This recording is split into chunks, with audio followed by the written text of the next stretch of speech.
Hi, I'm Avian Rogers, and welcome to the Y2K Solutions Group presentation on preparing your personal computer for the year 2000.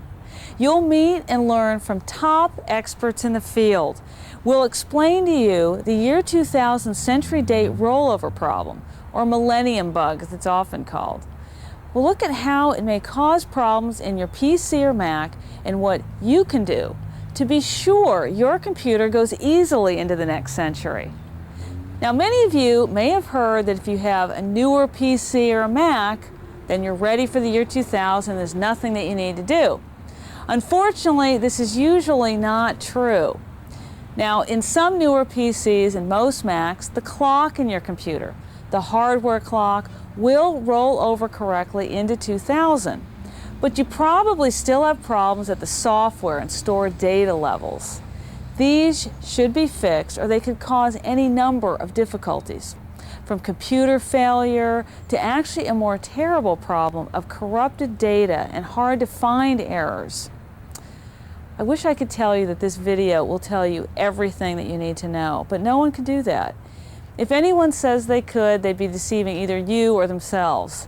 There are just too many combinations of hardware, operating systems, software, and stored data for any one video or book to tell you everything you need to know. Each computer with its unique software and data must be understood and approached uniquely. However, what we will do is point you in the right direction, tell you when you will need to get more information, and advise you of the most common mistakes to avoid. For most of you, preparing your computer for the year 2000 rollover will not be that difficult. Now, there's no time to waste, so let's get on our way to a year 2000 ready computer. First, we'll meet with Dr. Leon Kappelman. Leon is a leading author and expert on the year 2000 problem and will give us an overview. So Leon, explain to us really what the scope of the Y2K problem really is. Well, it's really a combination of problems. You know, it's not one single problem. It's really a set of problems, and each enterprise, each individual has a different combination of that set of problems. At one level, it's about the mathematics of how data information is stored and used in computers. So, for example, because typically only 2 digits of the year were used, only the last 2 digits, the year information instead of the century information, that can lead to problems with sorting, because 00 is less than 99, even though we know it represents a year that's greater than 1999, the year 2000. So you can have sorting errors, which can lead to certain kinds of problems. You can also have arithmetic errors, because sometimes you subtract the year of one event from the year of another to calculate age, to calculate various kinds of things, eligibility for things. Computers do all kinds of things like that. But it even goes beyond that. Some of the problems are related to special uses of date fields, the pieces of information. We call that a field where we store the date. Well, there's special uses sometimes. We use them to represent the end of a file or things like that. And often the symbol that was used was a 99. 99 in a year field means a certain thing to the program. Doesn't necessarily to us, but in the logic of the program, the rules it's following, 99 means do something special. Could mean erase the record, could mean do something else with it. So that is part of the set of problems. And then all of that is then carried into all of these microprocessors and programs that are in all the layers of infrastructure around us. So it's not just about computer programs that do things like bank accounts and things like that, but it's computer programs that run telephone switches, that run factories, in our automobiles. There are 40 or 50 billion microprocessors in operation around us, and the problem can be in all of them. And it's a matter of finding which ones are the highest risk and dealing with those.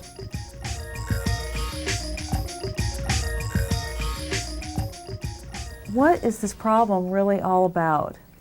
Well, the problem is actually huge. There's a number of different areas, and what we're focusing in on today is the PC aspect, the thing that's going to hurt you and me, everybody that has a PC today.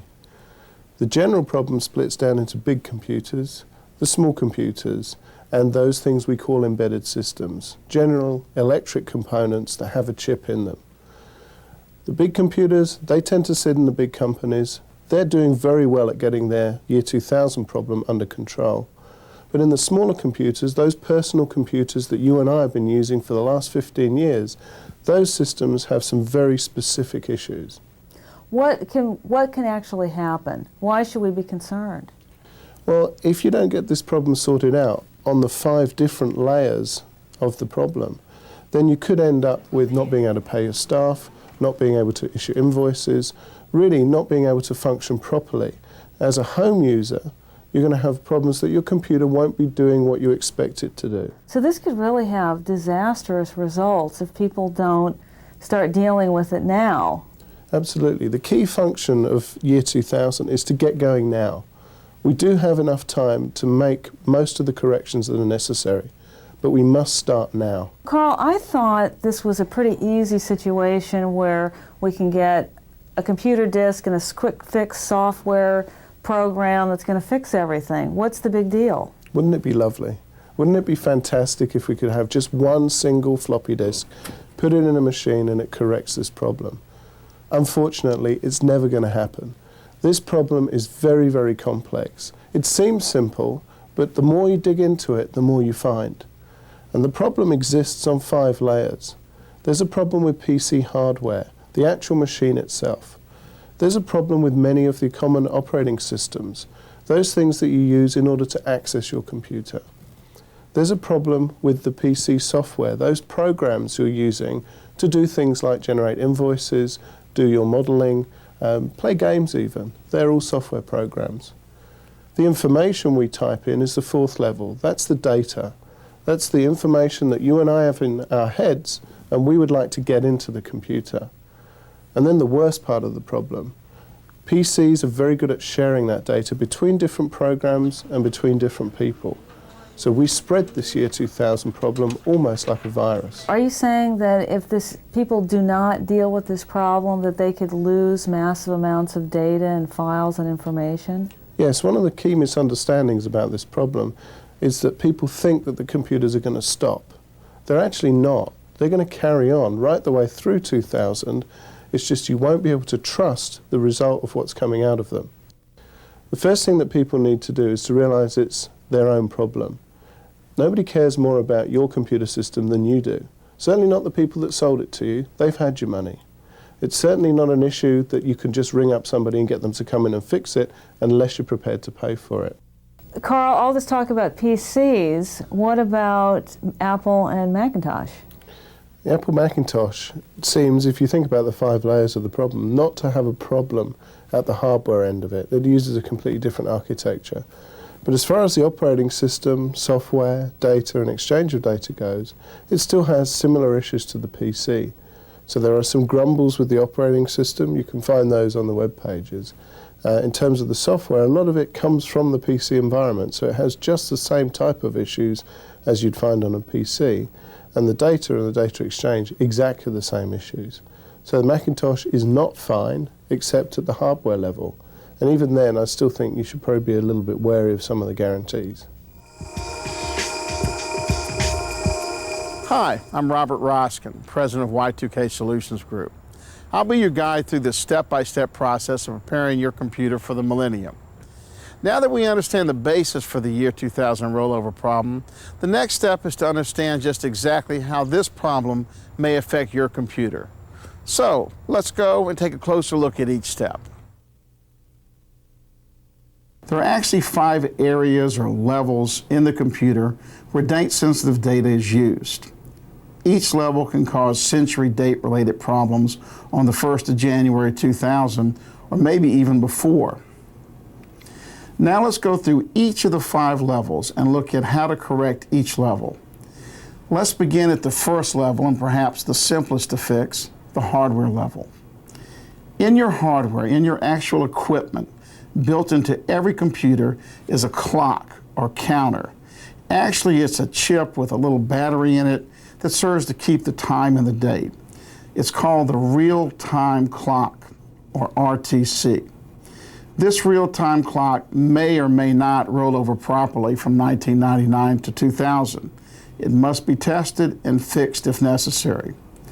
Now also in your hardware is something we call the BIOS, which is short for Basic Input-Output System. This BIOS is another chip running a small program that takes the 2-digit years from the real time clock and translates this into 4-digit years. So it would take 99 and translate that into 1999. The BIOS then feeds this 4-digit year up to the operating system and then on to all the software applications. The problem is that some BIOSes, like the real-time clocks, may not roll over properly into the new millennium. If you don't want to wait and take any chances, we recommend that most consumers simply go to your computer store and purchase a BIOS patch software program. It just comes on a disc like this one, and this BIOS patch software is a type of what's called terminate and stay resident software, also referred to as a TSR. The TSR for the BIOS was especially created to fix the century date rollover problem in your BIOS. You simply insert the disk and then just follow the instructions on the screen. Now, some of these off-the-shelf BIOS patches also are bundled with another diagnostic software program that'll go through and scan your computer programs and let you know which ones might have year 2000 problems. It won't fix the problems, it'll just let you know where the problems might be. Now also, you may want to see if you can download a TSR BIOS patch from the internet, maybe from your software or hardware manufacturer. Just be sure that you know it's reliable. A faulty one will just create more problems. Now, let's hear from Tom Becker. Hi. Soon your computer may not know what to do with January 1st, 2000. The reason behind it is very technical, but there's buried in virtually every PC a design error that will cause the date to not gracefully enter the next century. There are many common myths about this problem. One of them is that if you buy a new computer, you're immune. The fact is, many brand new computers have got the same problem as many old ones do. Furthermore, it's a lot of software problems that are more serious than the hardware problem, which can be solved relatively easily. You can test your machine pretty simply as well. If you care to, you can go to your computer store and today find a good number of reliable diagnostics that are available that will test your machine and tell you if you've got what is commonly called the year 2000 problem or the Y2K bug. Or you can download from the internet a number of diagnostic tests as well. Some are better than others, but any of them will probably give you a pretty good idea of what you have in store. You can manually test your machine to a limited degree by advancing the date and time to just before midnight 1999. But if you choose to do that, be very cautious that you don't have any other programs running that might be date sensitive. For example, you might have a program that is licensed for a certain period of time, and if you set the date of the machine to beyond that time, it will no longer function when you return the date to today's date. The best bet is to get your hands on a commercial tool and run it on the machine that will tell you what difficulties you have. Now, the solution to the problem, there are many actually that are available, but for the typical home owner, it may be as simple as setting the date correctly the first time you use the machine in the year 2000. Inside, what will happen is that the date, instead of going to 2000, will revert to 1900, but that will generally appear at the operating system level as January 4th, 1980, again for technical reasons. But suffice it to say that the date will very likely be wrong when you first turn the machine on in the year 2000. And correcting the problem is simple. Just set the date to today's date at that time. If it's, for example, Monday, January 3rd, 2000, just enter in DOS if you use DOS, or in the control panel in Windows if you use that, set the date correctly. And from that point on, your machine should be fine. Now, there are a few exceptions. About 0.5% of computers in use will again fail when you reboot the machine. Each time you restart the machine, the date will fail and revert back to something like January 1st, 1994. But those are relatively rare. The one thing that you do not want to do is flash the BIOS in your machine. This is a process that is best left to technicians. If you have any questions or if you have any reservations about whether this is going to affect you and whether you want to solve this problem yourself or not, your probably best bet is to take your machine to a technician, take it back to the store where you purchased it, call the manufacturer, get advice, and leave it in hands that are more capable than perhaps yours. The fact is, this is a serious problem, but it can be solved pretty easily at the hardware level. Another software solution is a resident patch, it is sometimes referred to. Some people call them TSRs, but a resident program that is executed when the machine starts. It's typically loaded in the config.sys file or the autoexec batch file, which are processed when the machine starts up. And this resident program then hooks itself between the operating system and the hardware, or between an application and the hardware, and makes corrections to the date on the fly in real time when it's required.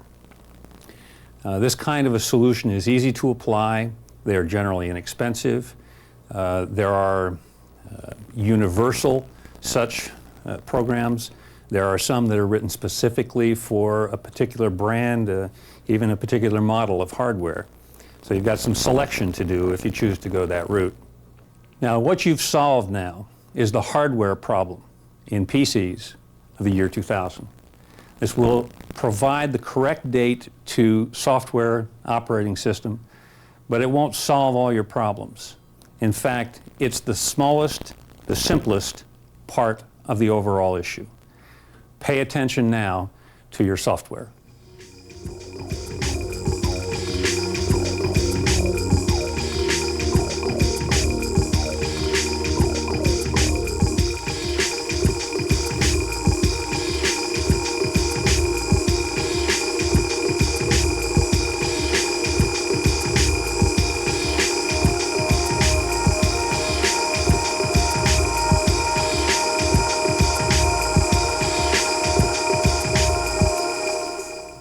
As you can see, the hardware level is not that difficult to correct. Our next level is the operating system, also called the OS.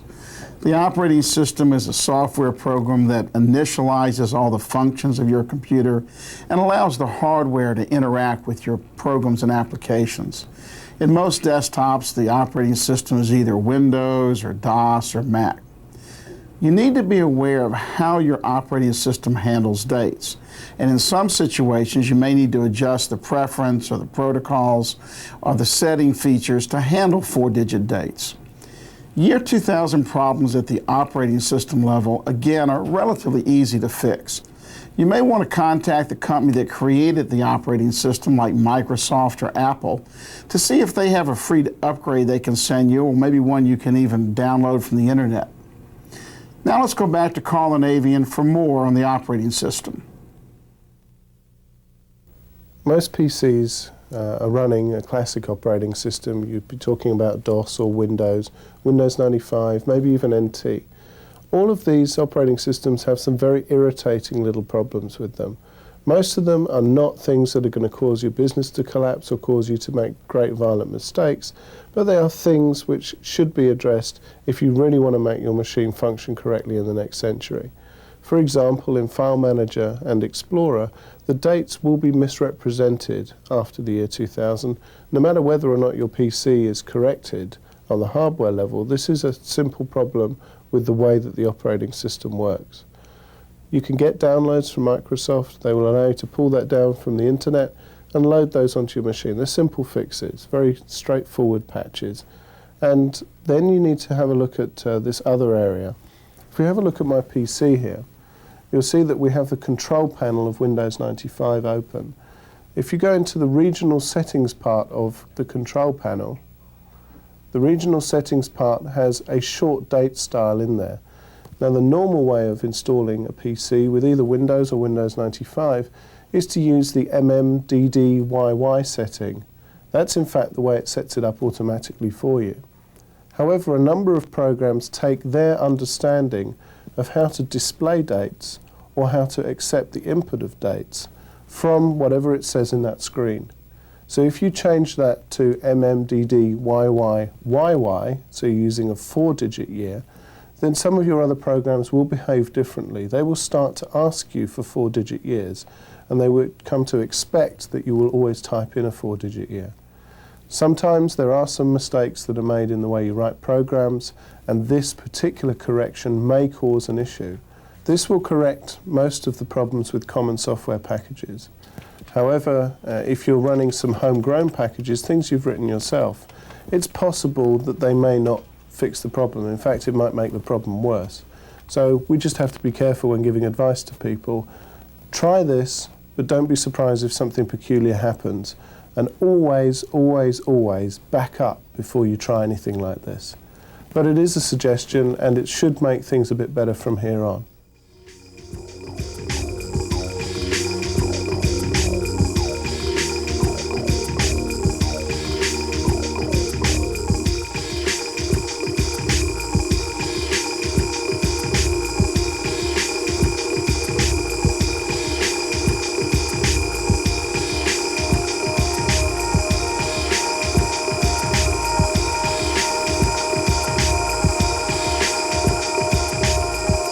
So again, like the hardware level, the operating system level will not be that hard to fix. Now the third level is the software, all your programs and applications. Now things get a little trickier and the corrections aren't going to be that simple. You must determine for each piece of software that you're running whether it's ready for the year 2000 or not. This is usually done by contacting the manufacturer and through their 800 number website finding out whether it's going to be ready for the year 2000. They will often tell you you need to buy an upgrade or perhaps download a fix or a patch from their website, or they may even send you a disk either for free or for a charge. However, even this may not be as simple as it seems. In fact, even the term year 2000 ready or year 2000 compliant has no standard definitions. Often you may use a program one way and it'll perform with no year 2000 problems, and I use the exact same program in another way and I'll have a year 2000 problems. Or two programs can both be considered year 2000 compliant, but because they use dates differently, they can't talk to each other or share data. That is why, in the end, this is your problem to solve. No matter what your software manufacturers tell you, you must understand how each of your software programs handles the century date rollover and determine if that'll work for you. And if necessary, whether different programs will be able to talk to each other. However, if you're only using one program, say an accounting program to pay your bills or run a small business, this will not be that difficult. Some of the year 2000 fixes that you can purchase, like we talked about earlier, to fix your BIOS and your hardware, also will identify some of your software programs that may have problems. And even though they may tell you which of the software programs may have year 2000 problems, you must still fix them. And most importantly, you must understand how your applications convert the 2-digit year dates to 4-digit year dates. Now let's return to Avian and Carl for more on the software issues. So Carl, we've gone over hardware and operating system. What's next? Well, next is a biggie. It's the software programs. Those things that you see advertised on the television, that you see in all the stores, that you see everywhere that we go, computer software programs specifically designed for PCs. Now those programs have their own very, very specific year 2000 issues, but the key point is that it is not black and white. It's not about compliant or non-compliant. It's not about a program that conforms to some specific definition of a year 2000 problem, and yet on the other hand it doesn't. So if we take a look at a typical example, I can give you a program which has very few year 2000 problems, but you make use of one of the specific features of that program that does have a problem, and therefore your usage of that program is a problem. Or I can give you another program which has literally hundreds of year 2000 problems, but you don't make use of any of those features, so it's not an issue for you.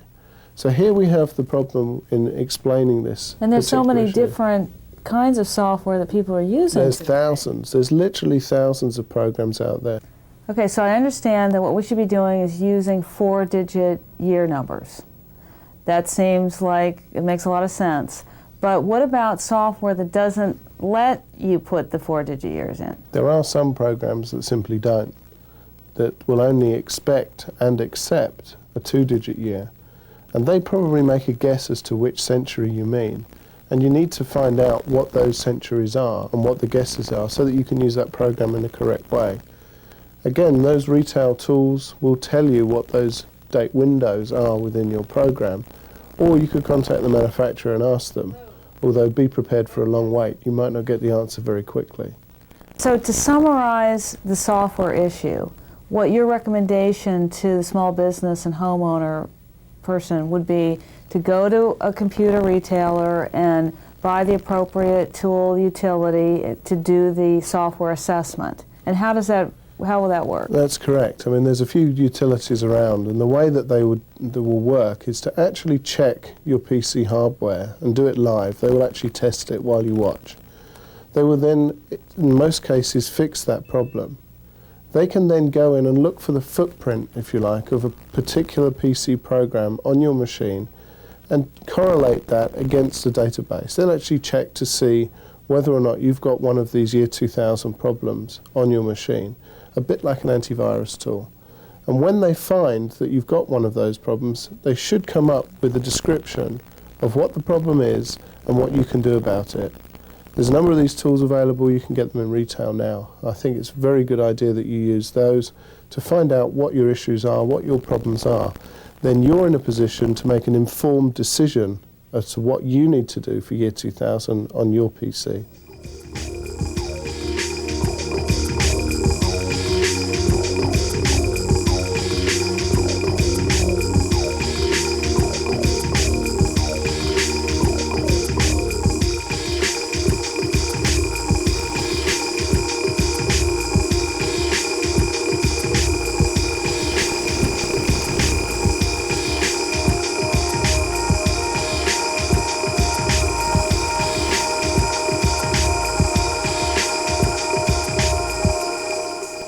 The fourth level where date-sensitive problems may occur is in your stored data.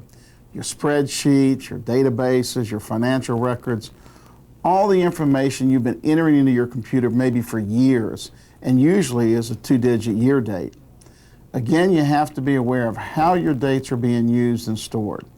Once you determine that your software programs are ready for the year 2000 rollover, you must be sure that your old data that was stored as 2-digit year dates will work with them. You will need to contact your software manufacturer to find out, and hopefully they will tell you what you need to do for each program you run. Some upgraded programs will work fine with the old data. Some may require a few adjustments. For others, you may need to modify all your old data with 4-digit year dates. Now back to Carl and Avian for more on this.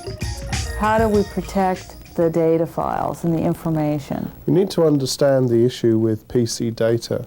It's a very different and complex beast compared with the mainframe data. The major difference is that PC programs do not understand the context of the information that you're typing in. So if I give you a number of dates and you simply type them into a PC, it has no understanding that those are anything other than the date of birth of your grandmother, your date of birth, the number of eggs in a particular basket. It's just a number as far as the PC is concerned. So the PC cannot really work out which century a date is in if you only give it 2 years.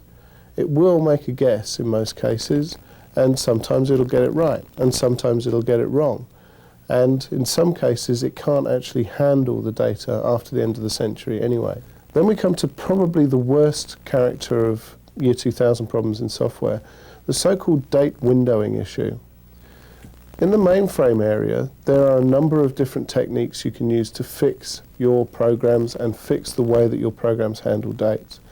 And the PC technologists have borrowed some of those techniques. And one of them is called date windowing. It's a very, very simple process. Essentially, it allows you to use a 2-digit year to represent a 4-digit year without having to type in all the numbers. So if we take the date from 00 to 50 and from 51 to 99, we can say anything from 00 to 50 is always going to be in the next century. It's always going to start 20 and then the year. And then anything from 51 to 99, we're going to assume is in this century. So it always starts 19 and then the year. These two things are called date windows. The 50 date in the middle is called a pivot date. All sounds great until you realize that most PC programs have used a slightly different pivot date. So we have some programs that use 50, some that use 29, and some that use 19. So if you're using 29, from 00 to 29 is assumed to be 20 and then the year, and from 30 to 99 is assumed to be 19 and then the year, and the same for the 19 pivot date.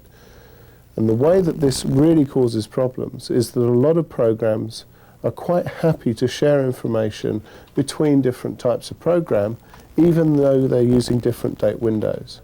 What are some of the consequences, though, of it not being able to handle some of that data? Some of the consequences of the problem are that the data may be corrupt. It may actually change the way that your data behaves. So, for example, if you're using it to calculate your mortgage, if you're using it to calculate interest rates, pension plans, it may end up with some very strange numbers in there. And the worst thing is that you might not notice them. They might not be sticking out like a sore thumb with a big negative sign. Yeah. They just may be endemic and somewhere deep down in your data. So to come back to your old data, actually fixing the old data may require that you retype the information. And that could be a big job. Wow. It may be just a task of working out which of your data is important and which is not important. I know that on my PC I've got a load of really old stuff that I don't need anymore. So I can scrap that. I can effectively print it out and put it somewhere. So this might be a massive data spring cleaning for everyone across the world. And I bet you'll find a huge amount of excess disk space that's been used up by these files that you didn't really need to be using. So there are some benefits to year 2000. We get to spring clean our computers.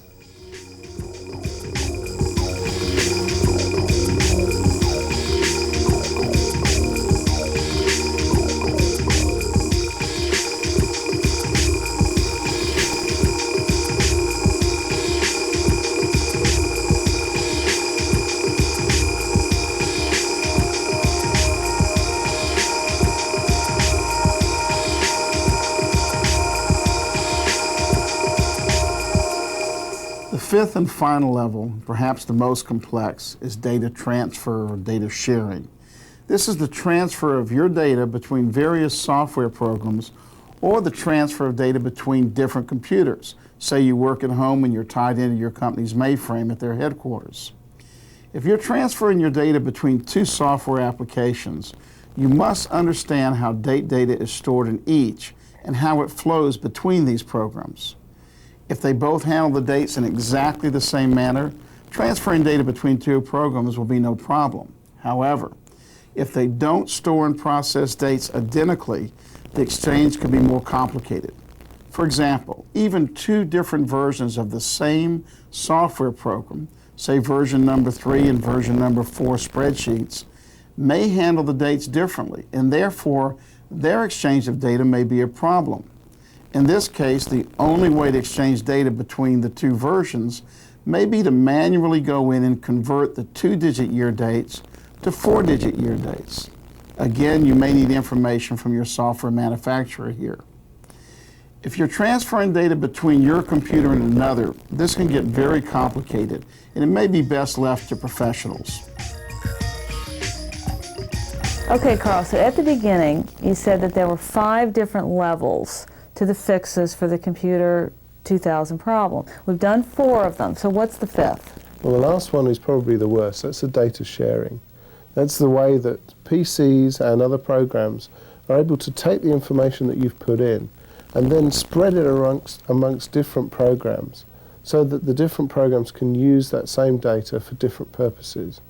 So if you're sitting at home and you use your PC to do maybe 4 or 5 different things, it's quite possible that you can draw a little graph in a spreadsheet program and put it into a word processing document so you can then print that out and present it as a report. Now that's fairly straightforward. However, there may be some year 2000 issues in the way that the data is shared between those 2 different programs. If you're running a small business, you may be having a network of PCs that are all sharing central information, in which case the way that information is stored on the central machine could well be very different from the way that the programs handle it on the individual desktop PCs. Right.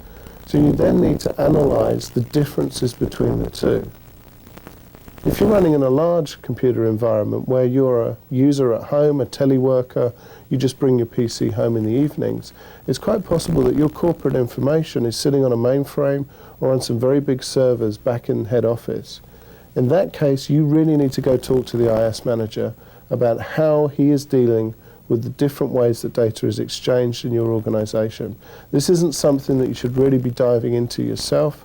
This is something that you might want to sit down in some sort of committee meeting and discuss how you're going to process data. In large corporates, we've found that most people don't even know how many PCs they've got, let alone what those PCs are doing. And when it comes down to the sharing of data information, very, very few seem to know how it happens and who does what. It's a matter of sitting down centrally and analyzing the problem. Well, that just sounds like good business. It would be a smart thing for anybody to do. Well, it's straightforward and it doesn't require that you have a huge consultant.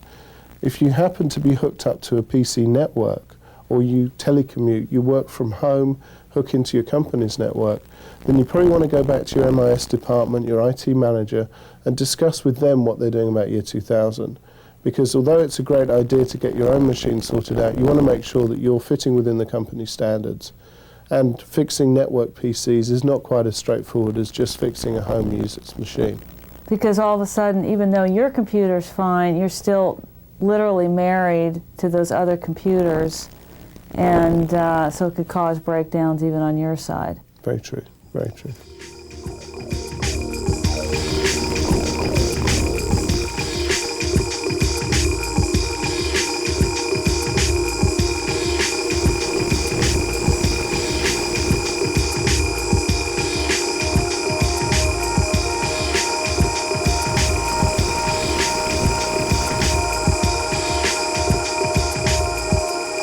So you've given us a lot of information about what we should do. Are there some things that you should tell us that we should not do? Very much so. There's a number of things that you can do in this issue which are really going to cause you some problems. First of all, make sure that anything you test is backed up. We should have all got into the habit of backing up our data a long time ago, but most of us don't. Nowadays you can buy When I get around to it. Yeah, absolutely. Year 2000 is a very good excuse to go through that and recatalog what you've got on your system. There's some very cheap ways of doing this now. You can buy a CD-ROM drive that'll actually fit into your machine and you just write CDs on your own. Very quick way of backing up a lot of information. But make sure you back the data up before you do any of the tests. Now, if you want to sit down and actually test some of your programs, this is quite an involved task. You need to basically put in dates in this century, put in dates in over the cusp, over the date rollover point, and put in dates in the next century. Then move your application and the operating system date up to the end of the century and see what happens on your programs to dates before, during, and after, and then move your date, your application date, your operating system date forward into the next century and see what happens before, during, and after. Very straightforward way of doing testing, but you can completely and utterly wipe out your programs if you do this. Quite a lot of programs have a little licensing utility in there that detects to see whether or not you're moving the data around unnecessarily. And that can lock you out of the system if you move it too far in the future. Equally, if your PC rolls backwards, some of these licensing programs will detect that time has gone backwards and lock you out of the system. You could corrupt your own data. And so you need to be extremely careful when you're doing this testing. Of course, most of the tools that are available in the retail stores that do this type of testing don't do it on your live system. They do a comparison. They do a very, very safe analysis of what's actually there and how it performed in the laboratory when it was tested under lab conditions. They don't muck around with your own system. So it's actually safer to use those type of systems than to try and do all the testing yourself. Well, Carl, year 2000 is coming whether we like it or not, but I think you've been very encouraging, really. I mean, it sounds like there are the tools available for small business owners and homeowners to make the fixes that they are going to need to get through December 31st, 1999 and on into a great and bold future. Any comments? Well, we can certainly move forward a lot quicker now because of some of the tools that are available. It is going to be a lot of hard work, and the one thing which is absolutely clear, every company I've spoken to, large or small, tells me they wish they'd started sooner. If you can start on this thing tomorrow, go out, get some of these tools, assess what you've got in your company, assess the risk that you're exposed to from year 2000, and do it now, then I'd really be happy to see you sipping pina coladas on a beach in the summer of 1999. Rather do it now than wait until then, because if you wait until then and you run out of time, then that's going to be curtains. So my only closing comment on this is, let's get on with it now. Let's all plan to be successful and make sure that we get this thing polished off during the middle of 1999, and let's have a great celebration at the end of the century. Thanks very much. Thank you. As you can see, there may be a lot of information you may have to gather from others. The year 2000 is approaching quickly. If you do not get your computer ready in time, 3 different types of problems may occur. Your equipment or program may totally cease to function, or what is called a bins. Or you may get gross noticeable errors. Now, these are easily detected. Or finally, and perhaps the most insidious, is you'll have unnoticeable errors. Now, these may occur, but you may not be aware of it initially. So it would be wise to get your system ready in advance of the event so that there's plenty of time for testing. Now, if after seeing what's involved in preparing your desktop computer for the year 2000, you feel that you cannot fix it all yourself, you have several options. You can take it to a computer repair shop or a computer consultant, but make sure you've got someone who is year 2000 knowledgeable. You can wait for the January 1st, 2000 rollover and then just see how badly your system has been affected and try to fix it after the event. You can try to live with corrupted data and calculations if that's possible. Or, as we've shown you, you can be sure that your hardware, your operating system, your software, and your data are century date ready and that you can use it in the appropriate manner.